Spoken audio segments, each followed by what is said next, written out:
Ayan, magluluto tayo ng halaan guys. Ayan na yung mga ingredients guys. Ayan, magigisa na tayo ng onion. And then ginger. Maglagay tayo ng black pepper. Ayan, halo-halo hanggang maging brown na siya. Mag-additional tayo ng kamatis. Ayan.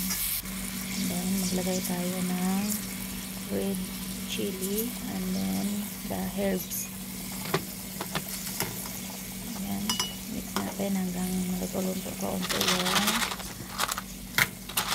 tomato. And then ilagay na natin yung halaan. Ayan.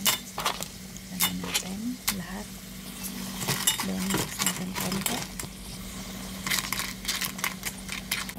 Then ayan na, medyo bumuka na siya, so lagyan na natin siya ng tubig. Then additional tayo ng magic sarap.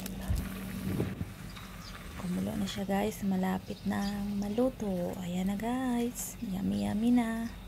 So ilagay na natin yung pichay. Ayan siya. Sarap na, luto na. Kain na tayo. Kain na tayo guys. Yummy yummy. Halaan.